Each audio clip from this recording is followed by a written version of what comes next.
Hello friends, family and other creatures of the sea, and welcome back to a best of 3 between two very high level players. In the top right, spawning as our red Zerg, it's going to be Rogue, and in the bottom left we have none other than Skillas. The two-time world champion Mr. Rogue here has been on, I don't want to say he's been on a bit of a roll, because he is the most inconsistent performer that exists. One day he looks brilliant, the next he looks honestly kind of like a clown.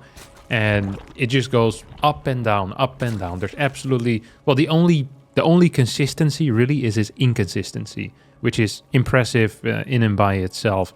He is someone that loves aggression, that does not care about optimized build orders, is a largely vibes-based player, is what it feels like at least, and honestly a treat to watch. He has been one of the dudes that has introduced the mass changeling style against Terran. Against Protoss, he's played a wild variety of styles as well, some more effective than others. And I'm curious what he has against Skillas. Skillas is currently the number 17 on the world ranking list, and he's hoping to improve that. I don't actually know where Rogue is at. I think Rogue is probably a little bit higher. I want to say he's around top 15-ish or so. So this should be a fairly well-matched matchup between those two players. 4 Lings coming out early on as Rogue goes for his trademark Ling run by. No, he doesn't. Pulls this bad boy back. Still goes around. I'm expecting a third base at a regular timing. We're seeing creep, continued gas mining. What interests me more is perhaps what we're seeing on this side of the map. We have a Stargate, single adept, second adept, no chrono. And this looks to me like it's going to be a relatively fast third base over here as well, because he went for the full wall hero style. Hero has been doing this for quite a while now, a couple of months, where he'll use the first pylon to go for the full wall, allowing him to skip the second gateway before throwing down the nexus. And it's been extremely effective for Hero, getting that extra eco early on. Skillas here is opening up with a Void Ray as the first unit. That is interesting as well, to me at least. It's going to get a little creep tumor over here as the starting damage with this bad boy. It doesn't get any real damage, and I think this has been a trend in recent games, is where we see Protoss players really not get any damage whatsoever with these Adept. Zergs have just gotten so freaking good at dealing with the Adept harass that we hardly see any serious damage output coming out of these bad boys. We have a third base here for Rogue. Void Ray, oh, straight across the map. I love this. I really love this. Too often do we see the first Void Ray going for the safe kill, but this is a guaranteed kill, this Overlord. You can get that later. If you run it across the map though, that Overlord, that Void Ray, you're going to get one Overlord at least on the other side of the map. Sometimes we've seen Void Rays even get a second kill if they manage to find a quick second Overlord. This time, however, he's just going to go back home. He wants to clear this OV before it gets a major scout off. Nexus is coming down, second gate coming down, as well as gases 3 and 4. Oracle now coming in, hasn't gotten any kills yet. It's gotten 1 kill. I think that might be either a Ling or a creep tumor. Must have been a creep tumor, as it doesn't show up on the unit's lost tab. And the follow-up will be a Twilight Council as well as a Force. Triple Stargate unit here for Skillas, as this Twilight Council went down. What is this? 4 minutes and 20 seconds into the game. Not extremely fast, but definitely not too slow either. Okay, third base is about to finish up. We're going to have some minor adept aggression. No unit at home in the wall. Also something that Hero is very keen on. And I used to think this was a mistake, but nowadays I actually believe it is not a mistake.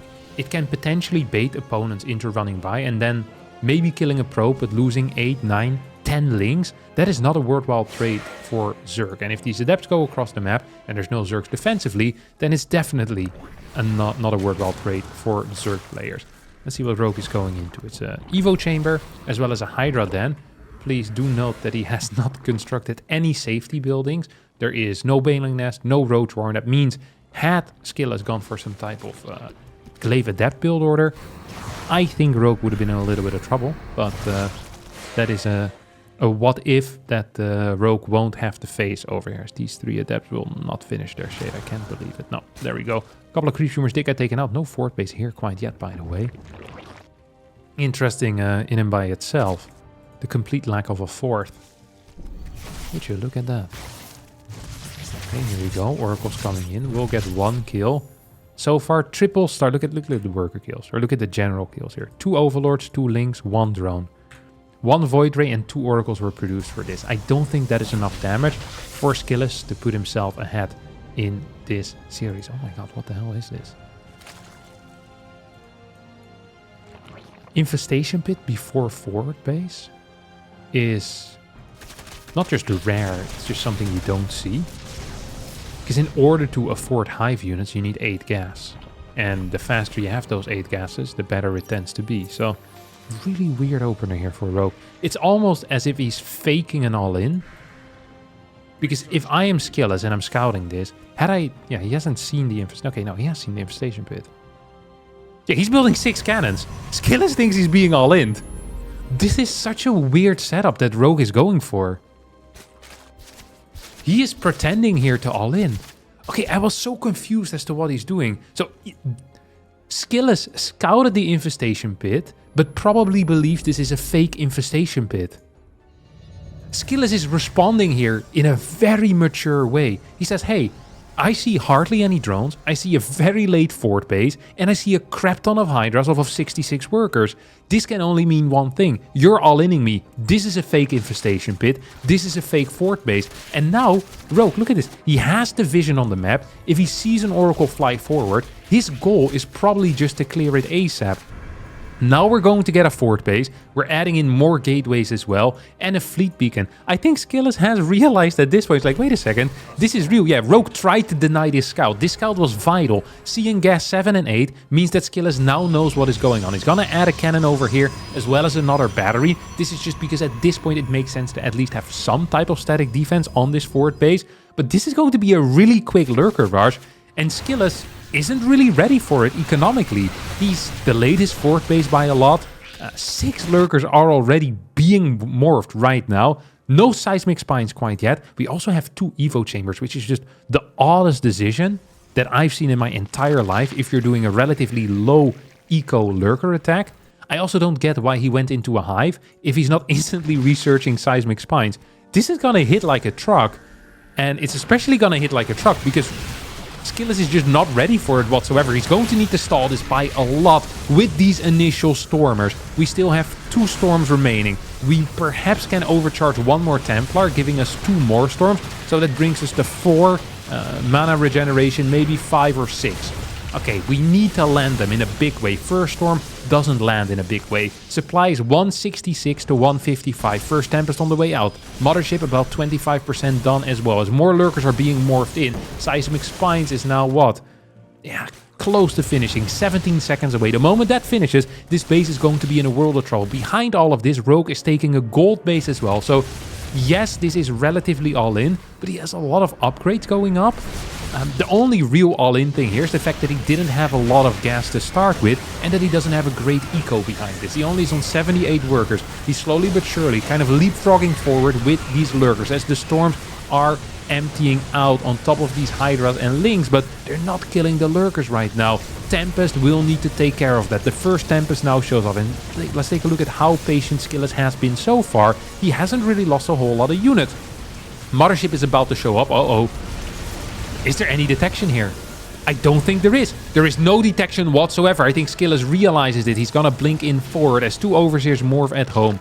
4 Overseers morph at home. Lurkers move back a little bit. Will burrow for a second. How much longer will this invisibility last? I think it's about to run out, but not before 3, maybe 4 of these lurkers will end up falling. Good storm here. 1 lurker just goes down. On top of that, 1-2 Templar fall as well. Rogue believes he can engage into this. I'm not entirely sure about that because there is still a time warp. Majority of the lurkers here aren't fighting. Links have adrenal glands. Double gas is being taken on this gold base. Supplies are extremely close as 2 more Stargates do go down. It's going to bring the total up to 3 Stargates. Spire starts as well. 10 gas versus 8 gas is the name of the game right now. Here comes the link flank. Overseers are available. Do we have any storms to zone? No, we don't. Well, maybe 1. 3 Templars stay alive there. Good control out of Skillas, managing to keep all of that going. Has a lot of cash in the bank, by the way. Would love for him to spend a little bit. Only has 8 gateways. Does he have charge? Does not have charge. Does not have a viable mineral sink right now as a result of that. And instead is just going to plop down a couple more cannons over here on the fort base. I'm having a difficult time personally seeing how Rogue is going to break this. Especially given the fact that there are so many air units out already right now for Skillas. He has 3 Tempest, he has 2 more on the way, he's getting his first Prism, he's getting his charge, he's getting his upgrades for the air units as well. The moment he gets up to 5, 6 Tempest, I don't quite see what Rogue's plan is going to be. I'm really struggling seeing him kind of move into a successful late game. There is a decent ground army here. Army value looks good for Skillas. 5th base is going up, will need to be cancelled, but that's just momentarily. Yeah, soon he can just rebuild that again once these lurkers get taken out. Losing 2-3 lurkers to cancel a nexus on a 5th, my opinion, not entirely worth it. These links are potentially in some trouble as well. There is a cannon back here. They do have adrenal glands. Yeah, gonna get a kill here on the probe. Maybe take out these batteries as well. I think that Rogue is setting up for a massive attack over here. And if he gets on top of this, gets the kills on the Tempest, I mean, even then, I guess his lurker count is 12, and there's really no good anti-lurker. It's not like there's 5 immortals in this army, so actually, if the lurkers survive and the Tempest die, that could be enough. That could actually be enough. Storms are going down, Time Warp as well. First Tempest falls. I'm not sure what we're targeting here. I think that's a mothership that's being shot at. Not anything else. Let's take a look. Is there enough anti-lurker defenses? Lurkers are not actually moving in the fight. Rogue moves back as he rebuilds 11 Hydras. That was not a brilliant fight for him. It was actually quite a bad fight for him, as Skillas decides to stay alive and starts to add in a couple of immortals as well. One at a time for now, as he only has a single robotics facility. Stalker's taking out these Corruptors, pretty big deal. Prism's gonna get sniped here. But the Corruptors back themselves into a little bit of a corner. If these Tempests continue chasing, perhaps a surround is a possibility. Where are the Corruptors? They're now coming in, but they're fairly late. Recall? No recall. No recall. Skillas wants to fight. I'm not sure if that is correct. Hydra's moving in forward. Corruptors are going to get the kills as these Stalkers get backed into a corner. And perhaps one more Corruptor will fall. No. Or sorry, one more Tempest will fall. No, 2 Tempests stay alive. There are a couple of cannons here. Stasis wards get added in quickly as well as Templars get warped in. But they won't have any energy as the energy recharge just got used on this Oracle. Corruptors now pushing in forward as well. Rogue somehow managing to do this. Skillas overstepping, going towards that corner, wanting to chase the Corruptors. A very normal move, a very normal maneuver, seeing these Corruptors stuck, but he was the one that ends up getting surrounded and loses game number 1. Map 2 will be played on Sandworm, which is one of the TLMC, Team Liquid Map Contest favorites. A very cool thing that has happened is that different tournaments right now are running different map pools. So we have some cups and some open tournaments that are still running the official Blizzard map pool. Then Wardy is running a map pool which, well, consists of Sandworm currently and 2 other maps which I currently can't remember the name of. And then the Monday night cups that are run by the French organizers have another triple set of maps to replace Abyssal Reef, Neon Violet Square and King's Cup, because these are the 3 maps that most often get taken out, rotated out. Now, what I've heard from Wardy when I spoke with him is that he is planning on more frequently rotating maps in general. And he said pretty much at a monthly interval, he will rotate out X amount of maps. And he didn't know what amount that would be, but I believe the minimum would be 3. So I'm personally very excited for this. I think a very cool thing is for maps to not get in the stage where people are kind of tired of playing them or kind of tired of seeing them. And I actually believe it is not bad for the ladder to have a different map pool than the tournament ladder. The reason for this is that I believe that especially players that are a little bit newer to the game or don't play quite as much as high-level players take quite a long time to get used to maps. And for them, it might actually be nice to play the same map multiple times, you know, within a season, rather than having maps change every 2 weeks and they never get to learn anything. You know, they might play 5 games a week, and if every single time you play those 5 games, you're playing on completely new maps, that's probably not great. You want some stability. However, for people that are playing this game 8, 9, 10 hours a day, it is really nice to have a couple of new maps, new things to learn. You see different strategies, or at least different execution of the strategy, depending on the map. And most of the time, newer maps give a wider variety of builds, or make a wider variety of builds viable. So the more different maps we have, I think the better it is for the high-level tournament scene. And I don't necessarily mean or think that this has to also be the case on the ladder. So yeah, a lot of talking. And not a whole lot of information, and that's what you guys are here for. All right, what do we have opening-wise? A bad wall out of Skillet. He messed this up, needs to now reinforce this area with a secondary pylon, which is what you not want. I even think that this area can't be walled off, so he filled the wall in 2 different areas at the exact same time, which is honestly an impressive feat in and by itself. Goes for the fast third base before the second gateway once more. This time did not have a nice wall though to look forward to. He's gonna leave his first Oracle at home a little bit longer as a result. Just kind of patrolling this area as Rogue moves out. Is this a full wall? Oh, this actually is a full wall. Never mind, I'm an idiot. Alright, that's fine. He just messed it up on one side. Oracle gets activated, kills 3 Lings. So we have 8 more Lings in production instantly. Rogue is not ready to lose any drones to a potential double Adept run by. Twilight Council goes down 4 minutes and 7 seconds into the game after the second Oracle.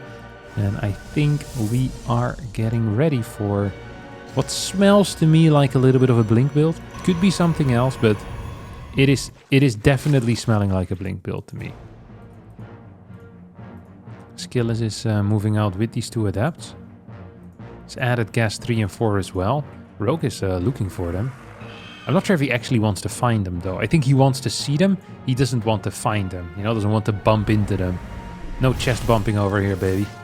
Oh, this is good control out of Skillet. He's going to glide over these Lings, taking out 5 extra, I believe it was. At the same time, these Adepts actually managed to snake by.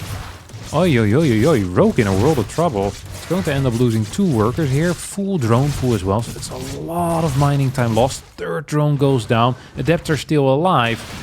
This was what? 30 seconds lost on the mining time? 20 seconds lost on mining time? A full base being denied mining is super expensive.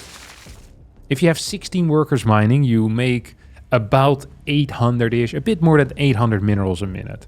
Let's just say 800 minerals a minute. So if you're not working for half a minute, that is 400 minerals of mining that you're missing. On top of that, you're also losing 3 of these drones, so that's another 150. That was a very big move there. That really was a very big move, and Rogue is gonna regret that once he wants to get a 4th base up, or a 5th base, or maybe both at the same time, which is something he frequently does. It's just going to be much harder for him to afford all of his rather expensive hobbies.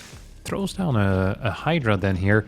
Evo Chamber is already done, but hasn't started any type of research on it quite yet. This 4th base, once again, is quite delayed. It's also at an odd position. This map actually features a 4th base at a gold with double gases and empathy debris.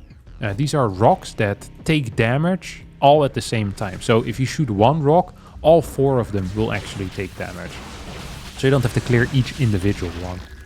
Overlord's gonna get knocked out, so I'm surprised to not see this, is basically what I'm trying to say. To see Rogue not take this. I think this is a really good base for Zerg to take. These debris can just be taken out by a couple of Lings, maybe with the help of a Queen and a half, and you should be fine.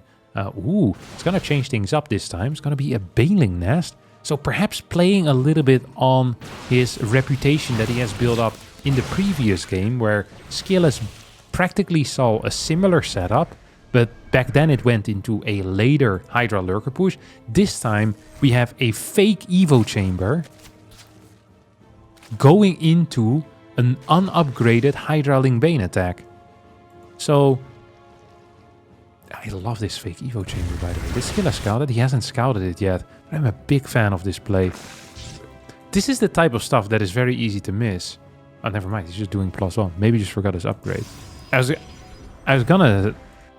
was gonna tell you guys that this is something that's easy to miss, you know, if you're watching a player, but someone could scout an Evo Chamber and be like, okay, this is going to be at least waiting for a +1 before he attacks, but it looks like Rogue actually just forgot his upgrade, which is a lot less cool, let me tell you. But still interesting nonetheless.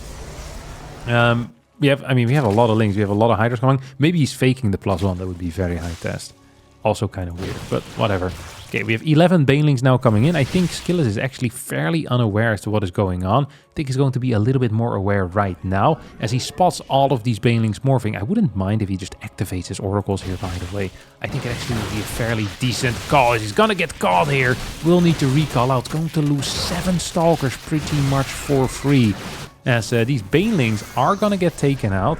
It's going to be 5, 6 Banelings that will end up falling. Hydras come in to save the day. Batteries coming down at a high pace. Stalker count is 27, which is fairly decent. Double stasis coming down as well. We have these weird little pyramids over here, whatever the hell it is. Making sure that these Hydras are going to remain stuck for a bit longer. Skillet's early game seems to be good enough here to kind of hold on despite being somewhat caught out. I think with the help of stasis and these extra batteries, he should be fine. Hydras do not have any upgrades yet. +2 just finished on those Stalkers. Battery gets recharged here as well. And I do believe that Skillet is making a very, very convincing hold here on Sandworm, at least initially. Banelings now are starting to roll in as +1 for the Hydras is about to finish up as well. More and more blinkbacks as, Skillet with an absolutely convincing hold here. I can't say anything else than that. It is so extremely powerful, this hold. We're just waiting for the next set of upgrades. Charge to start as well. Oh, actually, it's already done, so he can start warping in Zealots if he wants to. Can start getting those run-bys in. Do we have a robotics facility anywhere? The answer is no. No robotics facility anywhere. Rogue in a world of trouble. Adds in 4 drones and +1 melee, but 10 drones and +1 melee. Okay, he's pretending like he can macro out of this, but I don't know very many players that would be capable of macroing out of this. This is one of the issues with Banelings, by the way, is that if you are going into Banelings, it's often much harder to macro out of it than it is when you're going for like these type of Hydra Roach compositions. At least that's what it feels like to me. Hydra Roach can go for base trade, maybe some counter attacks as well, but Ling Bane does not feel like it has great comeback potential most of the time. The best comeback you can make is to just go for another Baneling attack, and if it didn't work the first time, majority of the time it's not going to work at the second try either. We now have... Ooh, he's going to go for Overlord speed, so perhaps a drop, whether it's going to be Banelings, Hydras, or Lings. I don't really care, I just think it's cool as hell. Rogue wants to defend this base, it's extremely important for him. He's also trying to take the gold base in the middle right now, has not managed to take out the empathy debris quite yet, as the Banelings are going to connect with a lot of these Zealots. No, they're not. Hold position on the Zealots, not sure why that is the case.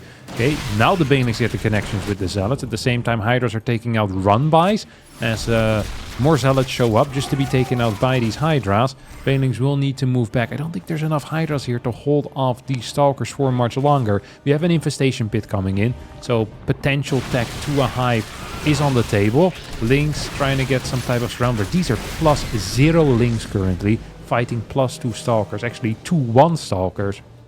That is not a great look here for Rogue, who, yes, has a decent worker count, is mining an okay amount of gas, and I guess that's the one thing we could criticize Skillet for, is that he is not mining a whole lot of gas. He's currently on 5 gases, taking a 5th base, finally taking into Templar Archives, as well as 3-2 upgrades. Once he gets Storm out, I think this game is going to end in a very miserable way here for Rogue, because he does not have the next phase quite yet. He is not on his way to Lurkers whatsoever. He is still stuck on this Hydra Ling Bane composition, which is just going to falter against Storms. Hive now starts. We also saw a second Evo Chamber being added in. Not quite sure what that is for, but I mean, I guess it's going to be for a second set of upgrades, but he's not even doing a single set of upgrades right now, so it is quite odd. Stalker being pushed forward. Hive, what is that? 20 out of 71 done. We don't have a Lurker then quite yet, so maybe Rogue is just actually planning on sticking on Ling Hydra Bane. It should be, once again, it would be really weird. Stasis Ward is going to connect here. Baneling count not great. Also stuck behind the Hydras right now. Hydras are moving forward. Hydra count's actually fairly decent here. 25 Hydras against 40 Stalkers. Baneling's moving forward, of course, tanking a bunch of damage and then exploding on top of these Stalkers as well. It's 25 Stalkers to 38 Hydras. Link's coming in as well from the right side. Oh. This gold is mining. And Rogue is actually going to be pushing in forward quite hard. And he's got to start connecting with perhaps some of these probes. If he takes out 10, 12 probes here, that would be a really big deal. The problem is just that the Stalker count is so big. Reinforcements are not here anymore. Now that the Banelings have disappeared, these Hydras look extremely vulnerable. There are 11 gates behind all of this for Skillet, and still a superior economy as well. As a 5 Zealot run by comes in. Psionic Storm finally is about to finish up. Lurker then will get thrown down, as Rogue has successfully managed to tech into Hive. Lurker then, Seismic Spines. I'm expecting, I'm already seeing Adrenal Glands over here. The only thing really lacking is the +2 attack upgrades on both the Hydras and the Lings, which is something I would like. And we're kind of going into a similar game as in the previous game, or at least from Rogue's perspective, right? He's adding in a bunch of Lurkers right now, and Lurker kind of is a game changer, by the way. The Lurker is a game changer once you're fighting against such high Stalker count. The upgrades for Skillet are going to be a potentially serious issue. And when I say potentially, I mean they are going to be a very serious issue here. They are a very serious issue for Rogue. Like, he's going to be down 4 upgrades once +3 armor finishes up. If you look at just the Hydras, they have no carapace and only +1 range attack. Now, Lurkers are great, but if they're down at 4 or 5 upgrades, it's not going to be great. They're actually going to be down 5 upgrades. I can't count. I was counting the +1 melee and the +1 range together, but they're going to be down 5 upgrades, the Hydras, and the Lurkers as well. So these Stalkers are going to be extremely powerful. Of course, Lurkers have a lot of big impact damage in general, so armor upgrades are not necessarily going to be the biggest thing against them, but still, you're going to kill them quite a bit faster. And if you're fighting Ling or Hydra, good lord, these upgrades are going to be huge. Run-bys, of course, also way more effective, and we're seeing some of that right now. 25 workers have gone down. Stalker still moving around as well. 47 workers to 71. Behind this, we have the double Tempest and Mothership transition coming in once more. This time, I don't really think that Skillet is going to give the game away. He gave a neatly wrapped gift to Rogue in the previous game. But in the second game, I think Skillet is the one that will be taking it home. As I say that, the Lurker count actually grown fairly high. 15 Lurkers with Splash. There's currently almost as many Lurkers as there are Stalkers out on the map, and that could be an issue. Adaptive Talent's about to finish up, will increase the speed of burrowing and unburrowing as the first Tempest has now hit the field. I actually believe that Skillet can give up this base. Rogue, by the way, managed to drone back up to 67, sorry. It's my Dutchness coming in. We pronounce the numbers backwards for whatever reason. Okay, this base is actually gonna fall. I have no clue how Rogue is doing this. I feel like he's been down and out like 4 times already in this game. I think we have a new combat king over here. One better than Dark. Okay, this base is gonna fall. I love that Skillet did not commit to a defense. Instead, we have these run-bys being sent out. Look at this. These Zealots are absolutely ripping through the Lings. These were Lings with Adrenal, by the way. But if you're down 5 upgrades as a Zergling, it doesn't matter how fast you're attacking. You're just biting into a freaking wall, and that ain't nice. Zealots continuing to rip through these drones as a bunch of workers went down over here as well. And I think this is actually going to be the nail in the coffin, as yeah, we did not see a continued assault out of Rogue. Gave his opponent a bit too much time, in my opinion, to get these Tempests out. And now, yeah, losing 30 workers means that Skillet is going to be taking a massive, massive income lead on top of the already pretty big army lead as well. As I say that, he's actually not mining more right now. He just has more workers. But the income right now is actually fairly similar, because this gold base is still active here for Rogue. So if Rogue actually had managed to just not lose those 30 workers, I think he would have been in an extremely winning position. Which is crazy, because this game should have been over after the initial hold. But Rogue, man, he's making some freaking magic happen over here, let me tell you. I don't really believe in his position anymore. Look at this. Mineral income is similar. He's way down in gas, though, which most likely is going to be an issue. His army composition is also worse. He's going to need to pump out a serious amount of corruptors, and I just do not think that he can do that. As we have a Ling run by still heading out towards the top left. 6th base is being thrown down here for Skillis as well, as he's going to be setting up for the final move out. And this time I do not believe that Rogue has any answer for this force anymore. He's still going to be getting a cancel on this 6th. Maybe tries to even go towards the 5th, but it's just so freaking hard. Income at this point is actually pathetic, as his gold base has gone down. Another Zealot run by coming in. Like, all of these little trades with the Zealot versus Ling, or even the Zealot versus Hydra, I think you can just fight this. Like, these are fairly one-sided trades when it comes to the resources. Well, look at that. This is like freaking 5 Zealots versus 7 Hydras or something. It's like, that is not great if you're a Hydra. These 3-3 Zealots punch hard, most definitely. A couple of Storms coming in, but the Corruptor count just isn't big enough. I think at this point, Mothership plus Tempest will actually just seal the deal. You don't even need the rest. Of course, you're allowed to use the rest, but I'm not entirely sure if it's actually necessary. As these Lurkers are gonna get taken out. Gonna need one more set of Storms on top of this. Can we get it? There we go. Time War plus Storms. Tempest remain in the air, and Rogue will be forced to tap out. And so he does. Map 3 will be on Persephone, one of the other new maps in this in the current rotation that Wardy is using. Please let me know actually what you guys think of this as well.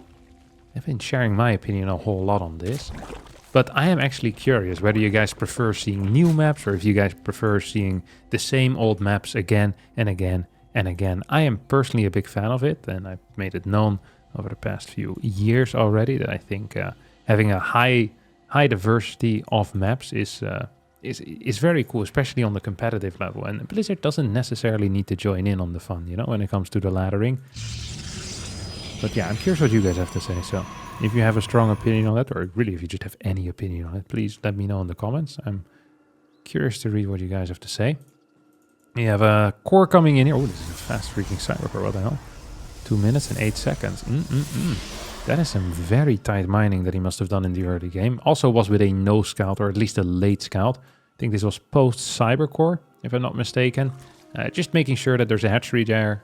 You can check where the links are moving and potentially block a 3rd base if not enough links are being built. So the reason why Zerg needs to build any links in general is, there's 2 reasons really. Reason number 1 is to make sure that you can throw down the hatchery at the desired location. Something that Zergs can do is skip the links, and then if the Protoss is blocking this, you build the hatchery over here. If the Protoss is blocking this, you build the hatchery on this location. However, Zergs often have a preferred location to build their hatchery on. If they want to get that, they'll need to build at least 1 set of links. Ideally, you build 2 sets of links, because if you build a pylon on the hatchery location and you only have 2 links, you actually can DPS it down. And then an adept can show up, you can be in a bit of trouble. However, there are very little Protoss players that actually enjoy doing these pylon blocks, because it messes with your build quite a bit. And if link 3 and 4 show up and you didn't know they were there, you just wasted 25 minerals and a little bit of time in which you could have been building something else, because it cuts the time of a certain thing. I think you might have to cut a probe or something. I just remember thinking that it's very bothersome to do.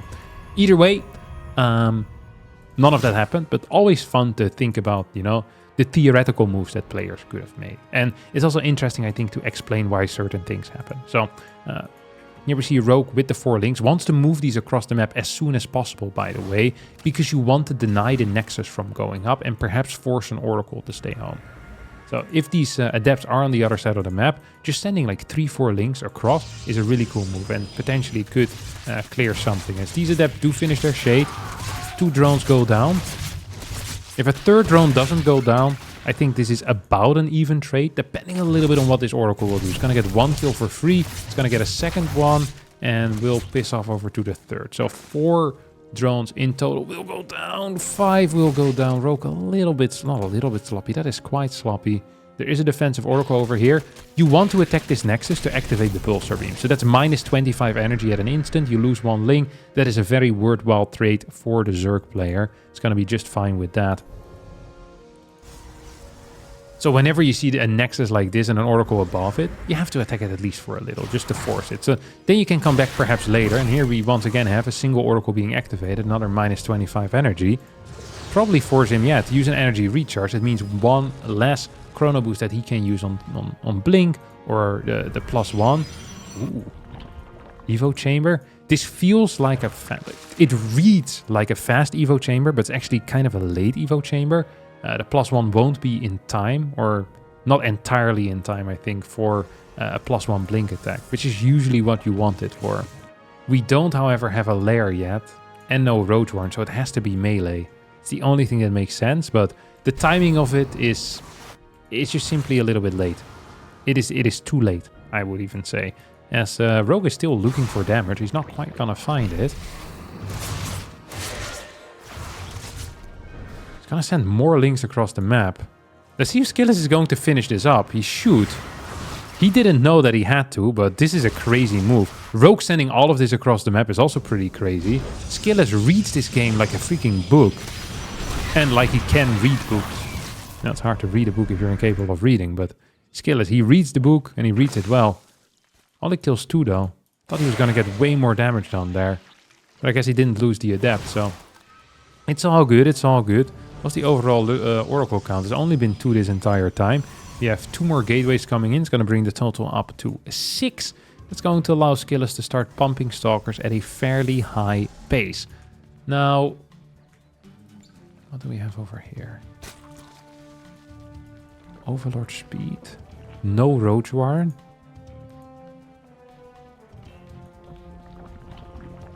This seems genuinely terrible. Look at this worker spread, by the way. 20 out of 16 on the third. Oh, 11 out of 16 on the natural. I remember seeing 11 out of 16 somewhere. Okay, this seems legitimately terrible. I have no clue what Rogue is going to be doing. I love it. Rogue has this crazy burrow as well. Okay, now we're really cooking something disgusting. In a very negative way. I just don't see anything in here. I don't understand what this is supposed to be. I don't even really think Rogue knows what he's going to be doing either. He just clicked some upgrades. He just face rolled his keyboard while he selected the hatchery. I was like, oh, Overlord speed and burrow, alright. Here we go, I guess. Oh, beautiful target there on that stasis. Just moving these links in. Hatchery is going to get cancelled, which is going to make this really uncomfortable. I think these Stalkers might actually need to recall out. Oi, oi, oi, he's going to lose a lot of them. +1 is now finished up. That means that these Stalkers are going to take a serious beating over here. I think Hydras are being built behind this as well. These Adepts are going to fall to the +1 links. +1 links pack a serious punch, by the way. Do not underestimate these crazy dogs. As this link drop is going to head into the main base. It's quite a few links. It's 11.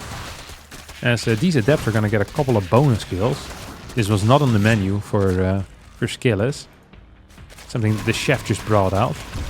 Because he liked him. Link drop enters. Usually when you do... Are you serious? Oh my... He's just styling. This isn't even good. This isn't even good. He's just showing that he's fast enough to use it. If it theoretically was good. God, Rogue is so cool. How fast is this guy? I think he is not one of the abusers of the rapid repeat rate. He just is really freaking quick mechanically. I think he's mechanically very talented. Okay, we have a Lurker then coming out right now.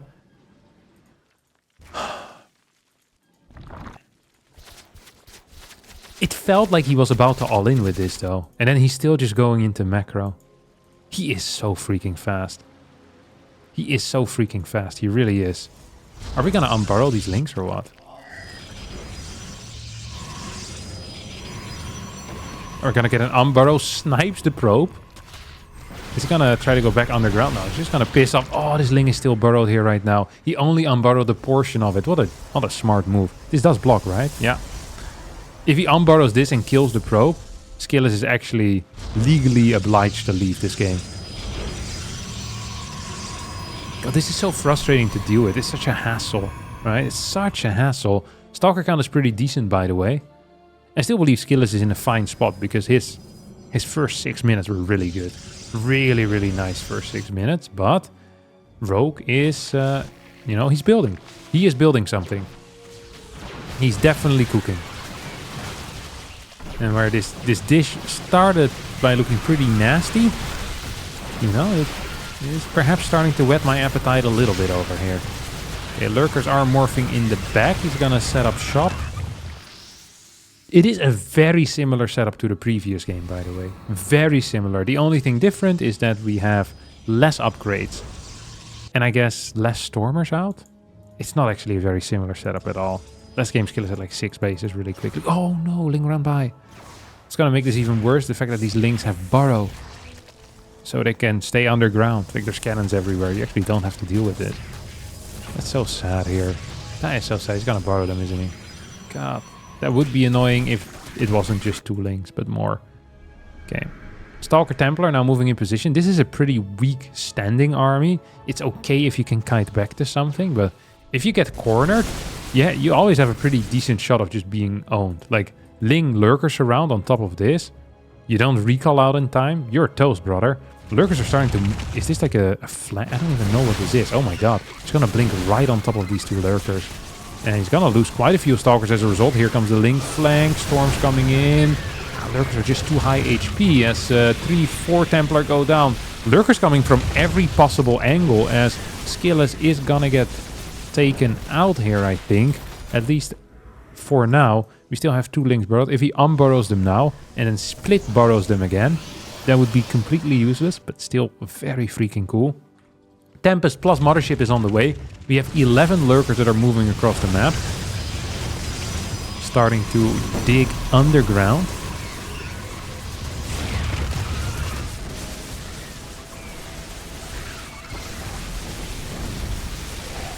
I don't think Skillis can break this position without Tempest. And in the previous game, he had the luxury, by the way, of giving up a base. Because he was 5 base versus 4. Now, he can't really afford to give up this base. Because Rogue, I don't know how he managed to do it, but he did get into 86 workers at some point. I really don't quite understand how or when that happened, but he is super rich right now. Does he already have the spire? He already has a spire down behind this as well. So we can even start transitioning. We're going to get a double lurker elevator into the main base on top of all of this. Cannon is going to provide vision onto those, but I'm not sure if Skillis has the mental space to deal with it right now. Storms will need to land in a big way as the Stampers gets knocked out. A Rogue with a defense as well towards the top right. Clearing 12 workers in the main base, or at least a bunch of workers in the main. A couple of workers over here on the third as well. Rogue really played a phenomenal game. The terrible first 6 minutes. And then once again, just insane movement with everything. He really... he is crazy. He really is something. This guy really is something, let me tell you. It is bananas to see how good this guy is. Good lord. Good lord. Alright. 150 supply for Rogue against 118. You can say he still needs to be careful, but... Actually, the only thing he needs to be careful about is that he might have overbuilt some Corruptors. His army is actually looking quite weak. There's no way though, right? Nah, there's no way. Corruptors should take care of the Mothership and the Tempest, and then any amount of Lurkers will probably do the job. On top of that, I think the eco is just a little bit too good for Rogue. He's outmining his opponent 2x right now. Yeah, he has access to so many bases. Lurkers are moving in position. No. Actually, Archon count is pretty decent. He has so many Corruptors. He built 14 Corruptors. Does not have detection right now to deal with those Lurkers. And no, actually, gets a Fed Revelation on there. He does not lose his Oracle. What the hell does Rogue actually have? What does his army consist of right now? 14 Corruptors, 7 Hydras, that's it. Couple of Lings, but they melt against the Archons. +3 against 2-1 upgrades. Oh, Lurker just barely manages to survive. That's a big deal. Because there's no way for Skillis to kill that. Skillis is still continuing to move in forward. Big Zealot Warp in as well. Oh, this one Lurker is dealing so much damage though. Without that Lurker, I actually think that Skillis could have won this game. But now he's going to need to tap out. This was a crazy series. It is so much fun to watch guys that are close to one another in level. As, yeah. Good stuff. Holy crap. It's going to be it for us today. That was Persephone for you. If you all enjoyed this, please subscribe to the channel. We're trying to hit 5 million subscribers before the end of the week. If we do that, we'll celebrate with cake and a LAN party. Thanks all for watching, and bye-bye.